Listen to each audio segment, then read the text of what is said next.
This episode of The Biggest Table is brought to you in part by Wild Goose Coffee. Since 2008, Wild Goose has sought to build better communities through coffee. And for our listeners, Wild Goose is offering a special promotion of 20% off a one-time order using the code TABLE at checkout. To learn more and to order coffee, please visit wildgoosecoffee.com. Being an election year, there will be calls for civility, especially in Christian circles and churches. But Kathy Khang and her co-author Matt, in their new book, Loving Disagreement, believe that Christians are not called to be civil, but rather, through the fruit of the Spirit, embrace the discomfort and hard work of loving disagreement. Listen in as Kathy and I have a rich conversation about the fruit of the Spirit and its call on Jesus followers to engage in the hard work of the betterment and shalom of the whole community, and not just the select privileged few. Enjoy the episode. Hello, and welcome to another episode of The Biggest Table. I am your host, Andrew Camp, and in this podcast, we explore the table, food, eating, and hospitality as an arena for experiencing God's love and our love for one another. And today, I'm thrilled to be joined by Kathy Khang. Kathy Khang is a writer, speaker, and yoga teacher.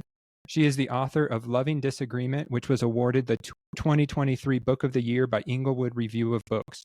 She's also the author of Raise Your Voice, Why We Stay Silent and How to Speak Up, and Alabaster Guided Meditation, Psalms Volume 1 and 2. She's also a contributing author of More Than Serving Tea and Voices of Lament. Kathy is also the board chair for Christians for Social Action, co-host of the fascinating podcast, and president of the Northwestern University Asian and Asian American Alumni Club. A former newspaper reporter in Green Bay and Milwaukee, Wisconsin, Kathy also spent more than 2 decades in vocational ministry, where she focused on leadership development and training leaders in diversity and justice. She holds a Bachelor's of Science degree in journalism from Northwestern University in Evanston, Illinois. She is based in the north suburbs of Chicago and blogs at kathykhang.com, is on Threads, Instagram, and TikTok as Miss Kathy Khang, and posts at facebook.com/Kathy Khang author. Wow. Thanks for joining me today, Kathy. It's like, wow, is that me? Yeah, I guess it is. No, I really appreciate this. Once I saw your book was awarded that Book of the Year by Inglewood, and I'm a big fan of Inglewood and Chris Smith, I picked it up immediately and really loved the work you and Matt did in the book. But before we dive into the book, would love to hear, what was the role of food and hospitality in your life growing up? Oh, goodness. So I would say I remember lots of smells and food and gatherings of family and friends, particularly folks we knew through church. And so hospitality was abundant. However, it felt different because it really wasn't around my friends. So I was a child in the 70s and 80s, and Korean food, Asian food was still considered stinky and suspect. And it is so fascinating to me to see the rise of not only Asian American culture, but specifically around Korean culture. So like K-dramas, K-pop, and Korean food, like Korean barbecue, seeing influencers, white influencers making kimchi and posting videos about it. That just blows my mind. I'm so confused around that. And so when I think of hospitality, I think of, for me growing up, a hesitation because there was so much stigma around what we ate and the unfamiliarity of what we ate. And then I think a lot of immigrant children, and I know a lot of Asian American children of immigrants, we talk about how our ice smelled. So our ice makers, one, we don't use a lot of ice. We don't drink drinks with ice. But when we did use the ice, it smelled of garlic because our food had so much garlic in it, and we kept garlic in the fridge and kimchi in the fridge. And so when I think of hospitality growing up, it was very much an open door to people we could trust. So you've so with what I'm gathering you're saying is within the Korean American culture, there was an open door, but within your friends at a school around whites, there was much hesitation and even maybe isolation for you. Yeah, I think that there was a lot of hesitation because we were the first family of color in that elementary school that we knew of, um, and there was a lot of teasing and there was a lot of bullying, and so there was a lot of uncertainty and isolation and confusion.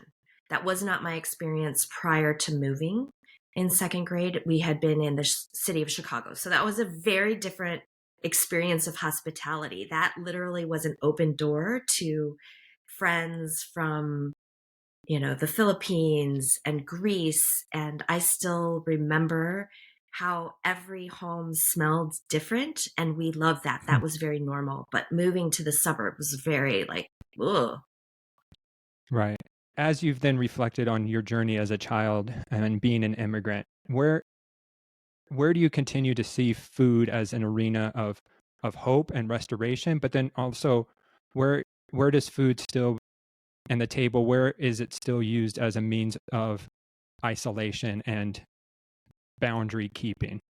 Sure. I think for me and our family, so my husband and my three children, especially when the three kids were growing up, we were surprised at how excited and willing they were around our food. And Hmm. and so our table and hospitality grew out of their lack of fear and lack of that teasing, that experience. And so my kids all took in a thermos the different soups that I would make, and their friends would smell it and go, "Oh, that sure smells and looks better than my sandwich." Right. Um, and so we made sure that when their friends came over, and we made sure that the hospitality we showed was abundant. It was always, of Hmm. course, you can have your friends over. Of course, they can come and stay. Was to make as normal our family's hospitality and food experience to the other kids. So it was always about offering and explaining that we don't understand why everybody doesn't have a rice cooker that sings. Everybody should have a rice cooker that sings. That should be the normal experience of children. Um, and always offering food. Like, do you want to try this? If you don't prefer it, that's totally okay, but this is what we're having. And we found that that was a way to expand our hospitality and our hearts, as Hmm. well as open people into our homes. Um, Now in adulthood, we try to make sure that food and the table is not an isolating experience. And really, what that has meant for us is to learn about the needs and desires of our friends. So instead of the ethnic food conundrum, it has been becoming good friends with people who are vegetarians or Hmm. vegans, and realizing, oh, that's a whole nother experience. So how do we make our table welcoming to them? Hmm. Right. Yeah. And even in your book, you mentioned just the role of community, of the fruit of the spirit, that the fruit of the spirit isn't for me individually, but it's for the good of the community, which was Right. such a great love. I loved that perspective and challenge for me. And so, yeah, it just sounds like as you think about the table becomes more of what's good for the community and not just for me. Right. Right. And then what I also loved in your book as we transition to your book, because I was just reviewing it this week for the podcast and just was challenged anew and afresh. But it was what I was reminded looking through it was there's a lot of sitting in discomfort when it comes to the fruit of the spirit. Can can you talk about that? Because I don't usually think of discomfort when I think of the fruit of the spirit. I think of warm, fuzzy feelings. Oh, sure. And I think that that's probably how a lot of us were taught about the fruit of the Spirit, right? Like Yeah. literally pictures of fruit. So, because the fruit of the Spirit is moving us towards community and the good of the whole, the flourishing of the whole, that means we need to get out of our kind of individualized thinking, which is very dominant in the West, especially in the US culture. It's very much about my comfort, my care, right? It's called Mhm. self-care, not community care. And so, as we were writing about it, I could not help but think that, yeah, everything about this life is sitting comfortably in the discomfort, in exploring and having hard conversations about why does this make you comfortable as a white man? And Mhm. what could that cause discomfort for me? And that conversation it's never going to be an easy one. And unfortunately, it's not one that we foster in the context of a church or a Christian community, right? It's always like, oh, we love each other because we're one in Christ, without actually wrestling with the issues that spark the great things that we read about in scripture, right? Like, why do we Mhm. care about Right. the widows? Well, because somebody was ignoring them. No, and you even mentioned in an early chapter about that just because you welcome somebody that, people of color or, um, women into your door doesn't mean they're actually welcomed fully, Welcomed. Right. and so there's a Absolutely. distinction between an open door and a seat at the table. Yeah. Um, Yeah. and, and so how then do we use the fruit of the Spirit to invite more people to the table? Well, as somebody who felt like I couldn't invite people to my table because it smelled or looked different, but also, kind of riding this wave of interest and curiosity around my culture, uh, it is adjusting my table, right? It's adjusting my table, and a literal physical table. So we have a hand me down table in our kitchen, and without a leaf in the kitchen, it comfortably seats 6 people, Hmm. which is just one more than our actual family. With all of the leaves in the table, we can squeeze about maybe 18. Okay. Which means to do that, we have to move the furniture in the other room out of the way. Hmm. And we have to pull tables that don't match or pull chairs that don't match from all over the house. Hmm. And I don't have 18 place settings. And so it's a mismatch. And so that's how I think about um, allowing the fruit of the Spirit to change the table and to change what we bring and to change the actual table. It's not going to be a magazine layout. My home is never that. But I think that sometimes I felt like that was the image that we wanted, that the church wanted to present. It's a very beautiful, neat, Hmm. aesthetically pleasing table. Right. Um, and when we pull out every single leaf and grab every single chair available in the house, it is not aesthetically pleasing, but it is beautiful. Hmm. It is chaotic. It is, where do we put all the food? Can we squeeze somebody here? We ran out of forks, so we're going to grab the plastic forks. Do you want chopsticks? You don't do chopsticks? We'll grab you an extra fork. Oh, we ran out of cups. So that is how I envision the fruit of the Spirit is, it is not beautiful in the way the world says is beautiful. Hmm. Wow. Yeah. No, that's a great image of, it's not, the fruit of the Spirit is not beautiful in how the world would define beauty. There's so much there just to think about. So then in what you were saying then also ties back to how you guys even open the book of we're not called to be civil. per se, and there's this idea that the fruit of the Spirit is this civility or nicety, whereas your table you just described is chaotic or mismatched. And so then what, as we're in an election year and nobody, at least my wife and I, we're not excited about this at No. all. And so there will be these calls for civility that, we think about. And so just based on even what you said, how do we move past civility and into this chaotic beauty that you were describing around the table?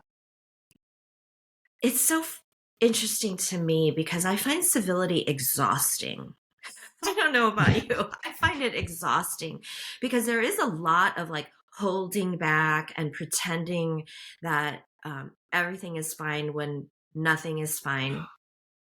And so, Mm-hmm. one invitation there is, can you have honest conversations with just a handful of people? You don't need to have all of the honest conversations with everyone you come across right away. That is not what Matt and I are asking or inviting people to. But I think that even in our close friendships, in our families, especially, we hear this a lot. This dread around the holidays because you don't want to talk about politics or religion Right. is if you can't have those hard conversations with the people you say you love the most, I honestly don't know if we have any hope. Right. But it is that civility is as uncomfortable as is having these hard disagreements and loving disagreements. And so are you going to pick and choose? And I would say that the invitation to any Christian is to choose the loving disagreement because that is what God invites us to. And what does that look like? It looks like not picking the holiday dinner table because maybe that's not the most conducive to real hard conversations, but picking and choosing wisely and maybe intentionally setting time to have some of those conversations because it's an election year and there are things that are at stake. No, for sure. And two, I think as, I reflect, you know, on my own journey and the discomfort I have and the desire for civility versus, real meaningful conversation is I'm always afraid of saying the wrong thing or that relationship will be broken. And you point out that, in the book, intent doesn't minimize harm. And so Right, how do we do this well in a way that I know I'm going to say something wrong at some right, point, right. but then how do I have the courage to still lean in as a white middle class male in this world? You need to be okay with being fully human. Right. And so I mean Yeah. you think that that's like, oh well, yeah, duh, but somewhere along the line we have forgotten to honor the humanity of one another.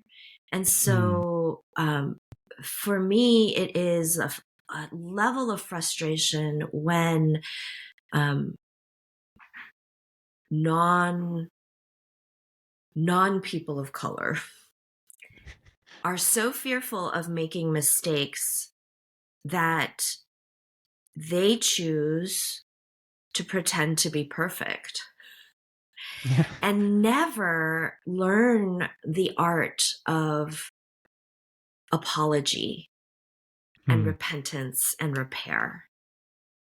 And so, instead of thinking of it as I'm afraid of making a mistake, for all of us to frame it as I am going to enter fully into my humanity with humility.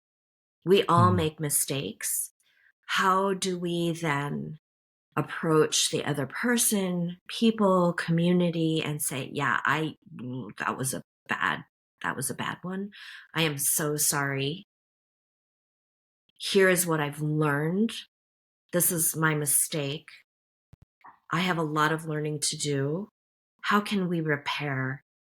this relationship. And I have to tell you, I have seen that so few times. It makes me so sad. So sad and disappointed. Yeah. No, the embracing of one's humanity and, that we're all in this together, but also, yeah, that we can be okay with each other's frailties and humanity, but that doesn't then gloss over the real harm that people of color or minorities experience. And I think that's where it's really, it can be challenging. Sure. Um, Oh yeah, you know, absolutely. I've been in this quote unquote work for 30 years. And um, I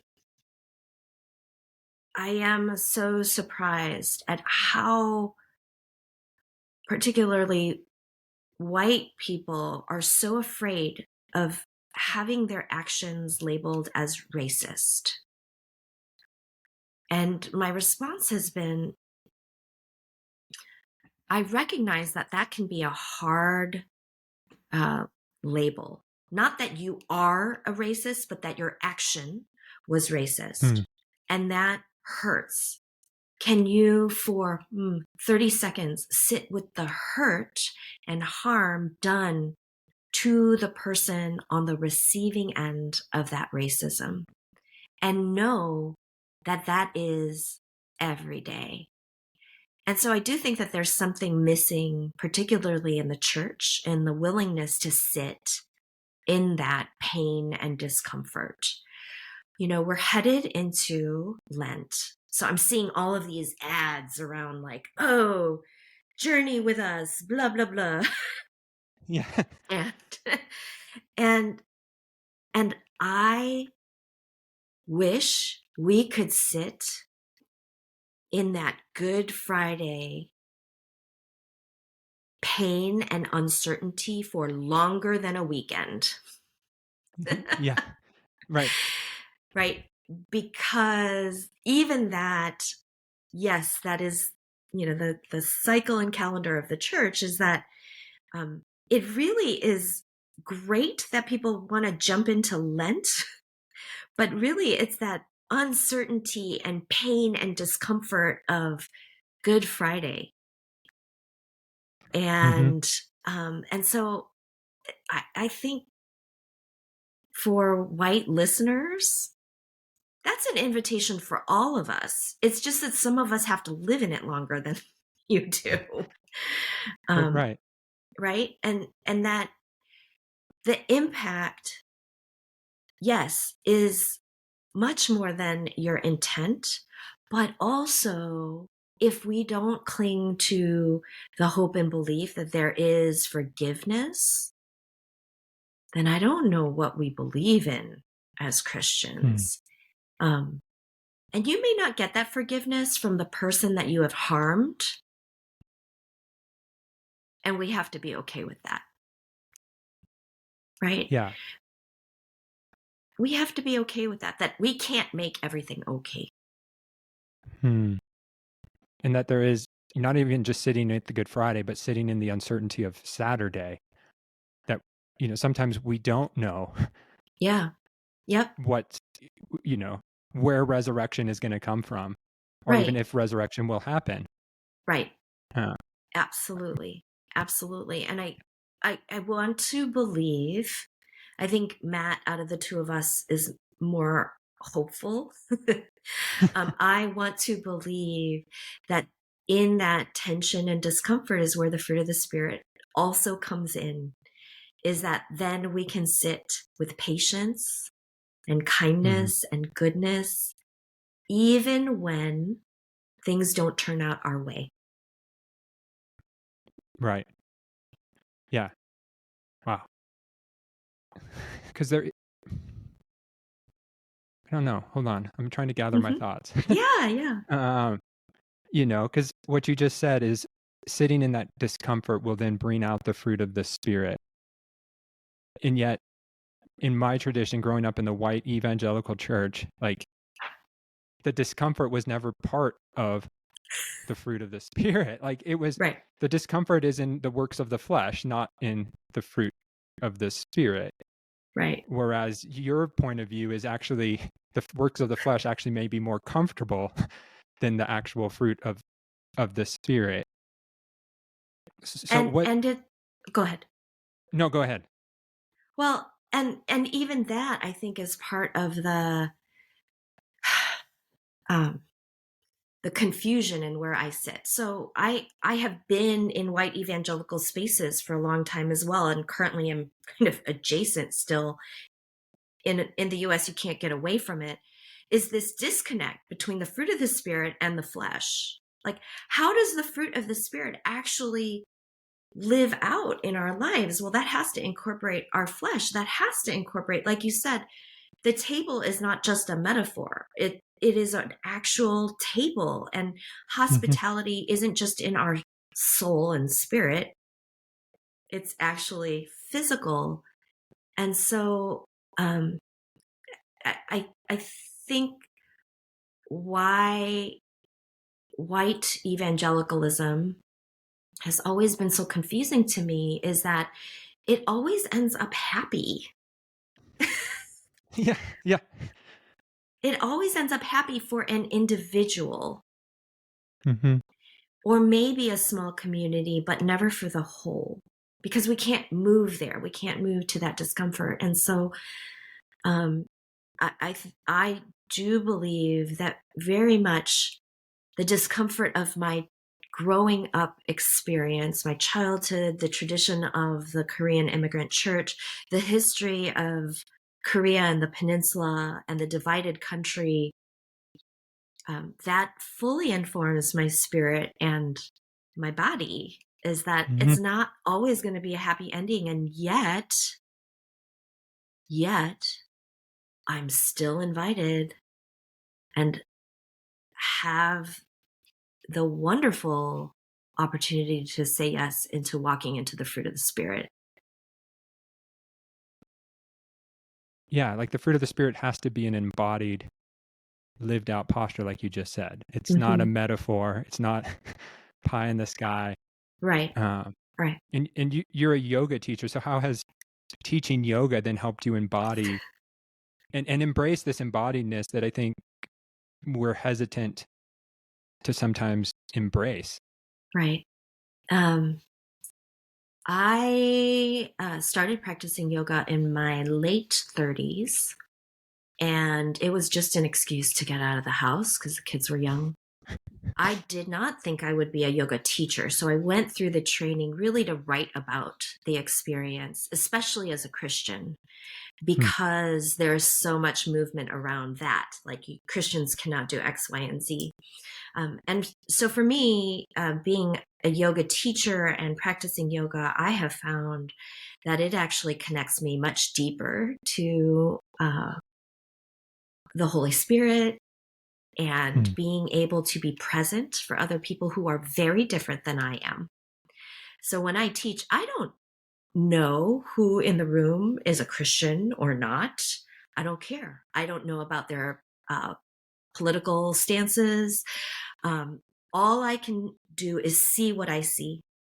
And what I see are people from all walks of life, different body types, different ages, um, different races and ethnicities. And what the invitation for me as a teacher is to set, that metaphorical table Hmm. that allows everyone to connect with their bodies.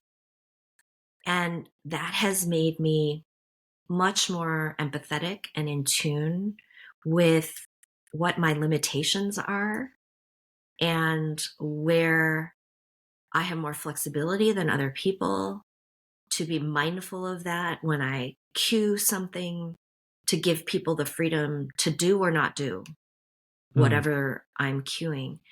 And that in turn has been such a good practice for me out in the world because it's the same thing. I cannot assume I know everything about a person based on what I see. And so how can even I, as a woman of color, still approach people with empathy and an understanding that they are fully human, just like I am.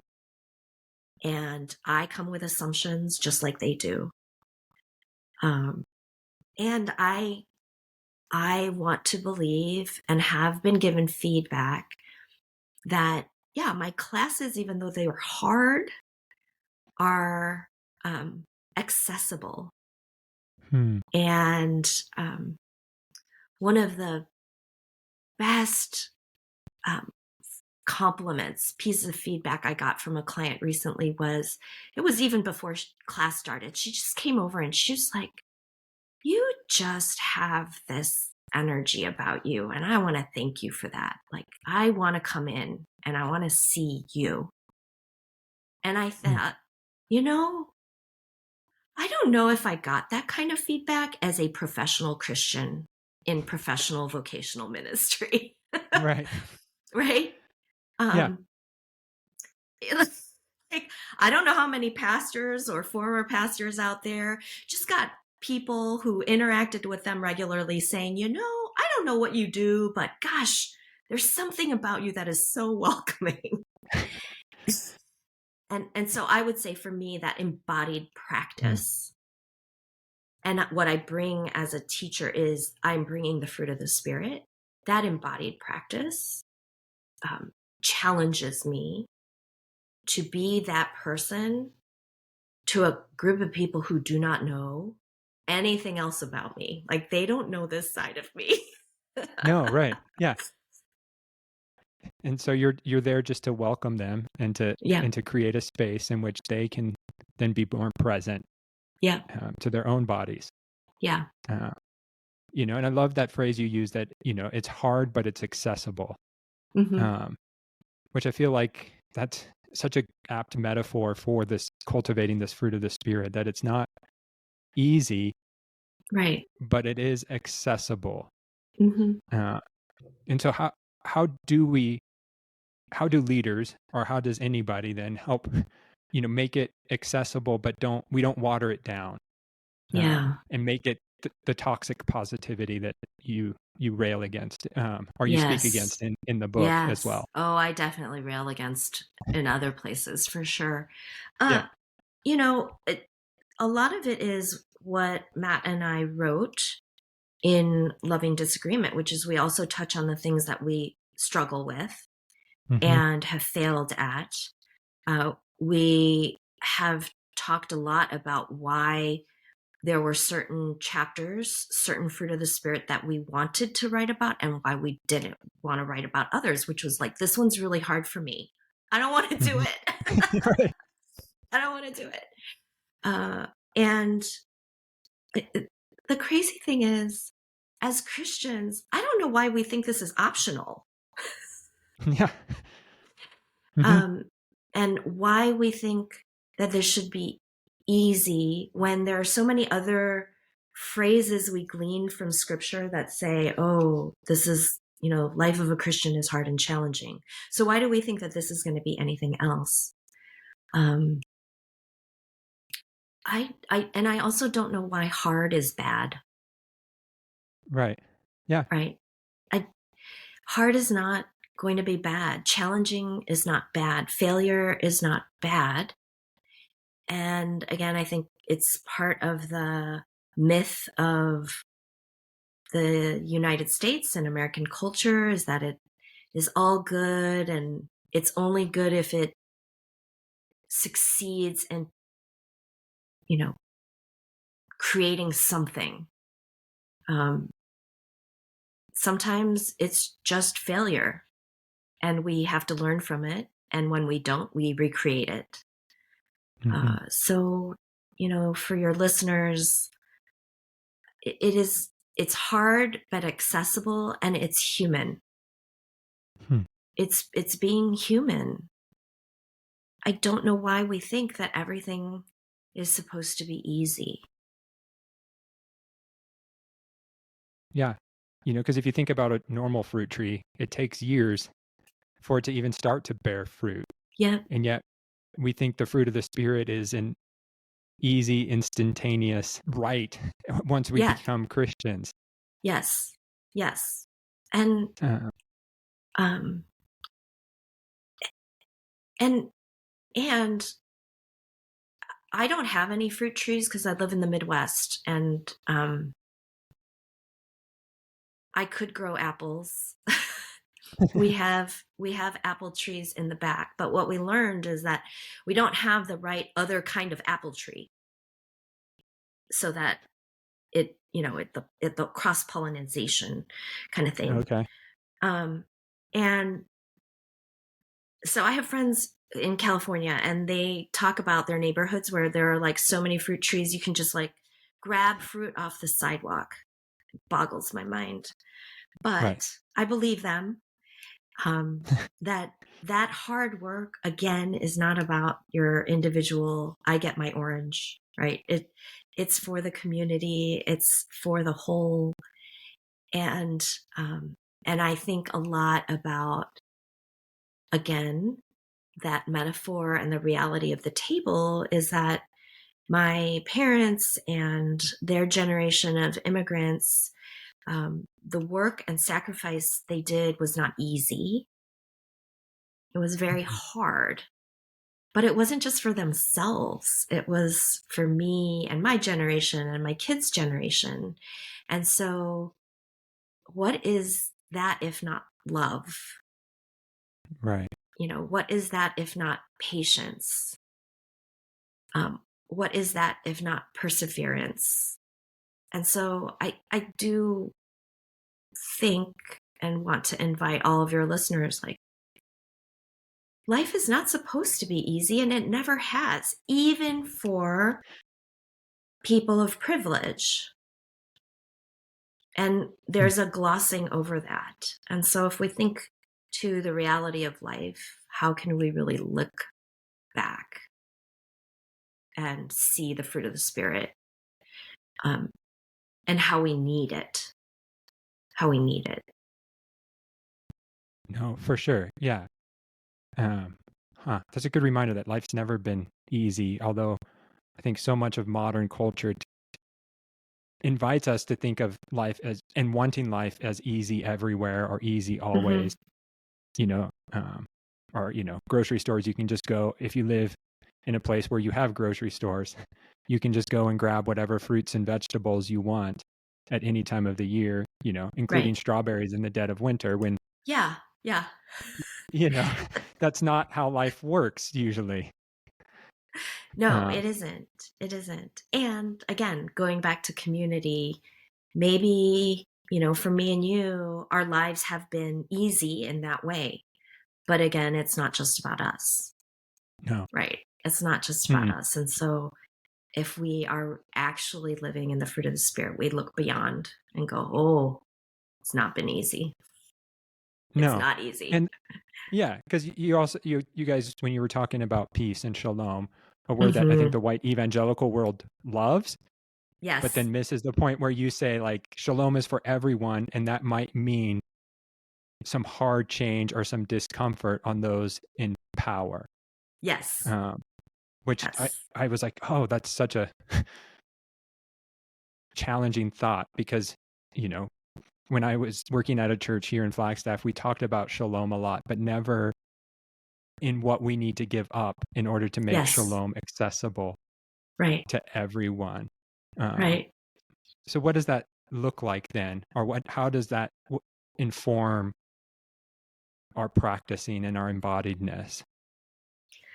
Um, so I'm giggling because I think of like, well, what are some of the practical things where it's either giving up or recognizing, choosing not to participate in? Um, I had one at one time fantasies of living in Arizona. I love Arizona. But then we started reading about the water rights and the fight over water, and Mm. how here in the Great Lakes, we're okay. Yeah. And that eventually we're going to see a bunch of you all want to move into this cold weather because we have so much water. And I thought, I don't want to give up my water. Right. right? And I think that that's probably the thought of folks in more arid communities. Like, well, I don't want to have to stop watering my grass. I want to be able to put down whatever I want in my yard. I want to keep that public pool or my private pool open, right? All of those types of things. And so I think in reality is needing to stop and think about where our comforts are actually hurting the whole. Big and little things, big and little things. So some little things that sound ridiculous, like we have been composting for 2 decades. And that has been a practice that we have taught our kids and their friends. So their friends all grew up knowing you put all of the banana peels in that little silver container. Now, is that going to change climate change? No, not my one little thing. But it has been the mindset that shifted us completely to how we buy things, where we throw away, what we reuse, how we recycle. I regularly make it a practice to go like several months and I don't buy anything new except food. Right. Right. And people are like, well, like what else would you be buying? I have to avoid Target. I cannot go to Target because, oh, I need that. No, I don't need this. Nobody in my family needs another pair of socks.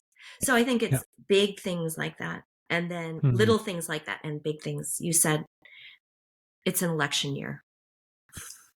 Yeah. I think one of the discomfort things we need to give up is being civil. I think we need to have some hard conversations with people who differ from us, have differing opinions about politics and policy. Right. Because there are so many things at stake. What are those things at stake? You know, as you look at the election as a woman of color, and you know, what are those big things for you? I think voting rights have been chipped away at for the last several years. I think civil rights have been chipped away at. Some listeners may disagree, but I think abortion rights, abortion care is health care for women, whether or not you personally would choose or want to have. It is health care. And I think issues and concerns around the border, immigration, and migrants, that we would allow people to drown at the border and say that is okay, says a lot about our understanding of humanity. And so whether or not we agree on the politics, I think as a Christian, we need to have those conversations with people and ask the hard questions. Are we okay with the death penalty and testing new ways to kill people? Are we okay? I think those are the things that what is at risk is our understanding of humanity. Yeah, and whether we will embrace the Jesus way. Yeah. Or polarized me first mentality that wants what's mine and or to grasp and hold on to power. Right. And even the illusion of power. Yes. Yeah. You know, which was never ours for there anyway, it feels like. You know, and so no, that's huge. And I think just the fruit of the Spirit and cultivating this idea of the fruit of the Spirit for the love of the community helps us begin to think through what those loving disagreements can be in this election year. Yeah. You know, because you also mentioned that truth telling, you and Matt mentioned truth telling is not a fruit of the Spirit. Whereas it seems like white evangelicals are, you know, and maybe it's broader, but, you know, we want to tell the truth regardless of how it feels or how it's received. Right. And so what place does truth telling then have as we cultivate the fruit of the Spirit? It it it isn't a fruit of the Spirit, and so what is our priority in our relationships? Yeah. And right, and it's so funny because a couple of years ago there was a big wave of like speak your truth and live your truth, and we had entertained even for raise your voice some title around that idea of truth telling, and and I believe that white evangelicalism hijacked this idea of being the only bearers of truth. Hmm. I come from a reporting background, and really the goal there is not about truth, it's about facts. Right? Yeah. And so your truth and my truth can differ, but what are the facts? Hmm. And what's hard there is that as a person of faith, sometimes you don't know all of the facts. And so you just have to have faith, right? So where Yeah. does truth telling come in the fruit of the Spirit? It comes last. Like, that is not the front end goal. No. And I think that part of my church experience, especially in the white evangelical spaces, was very much that was the tip of the spear. Mm-hmm. We're speaking truth, speak truth to power, forgetting that we may actually not be the ones who have the whole picture. Right. And so, truth telling is there. I think that there is a place. I just had a conversation with somebody who was like, "You're a reluctant prophet." And I was like, I don't Huh. like that. I don't want to be a prophet, right? Because there's a lot of the truth telling Right. aspect to that, but I don't lead with that. No. I don't lead with that. Mm-mm. And so, as Christians, what are we leading with? We should be leading with the fruit of the Spirit. Wow. Yeah. Thank you. As we begin to wrap up, a question I'd like to ask guests is, and you've touched on it, but, as we summarize sort of, I guess, what is the story you want the church to tell? I want the story to be about the flourishing of everyone, Hmm. not of the select. I want it to be the flourishing and the care of everyone, and not just who's convenient. Hmm. Yeah. Amen.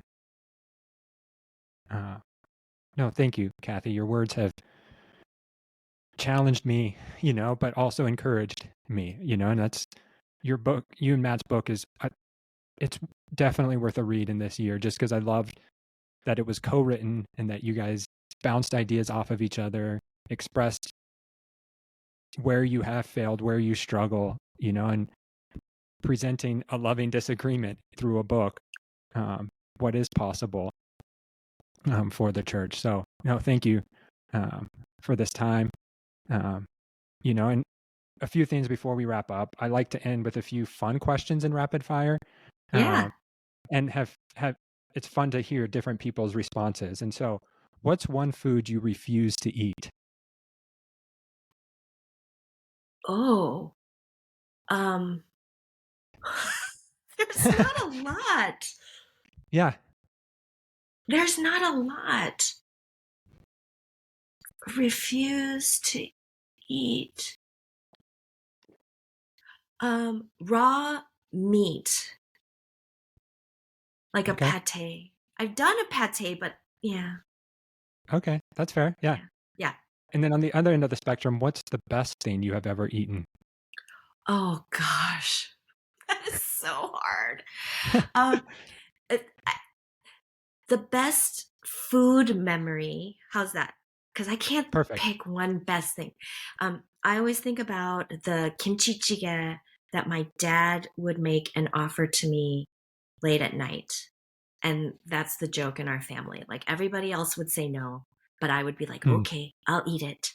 And so I think Okay. of those late nights and that kimchi jjigae as like the best food because it was Mm.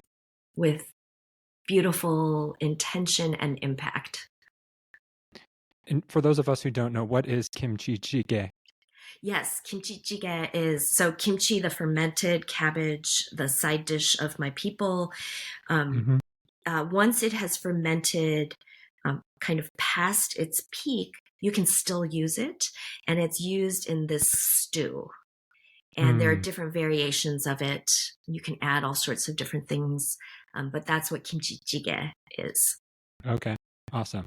And then finally, amongst chefs, there's a conversation about last meals, as in if you knew you only had one last meal to enjoy.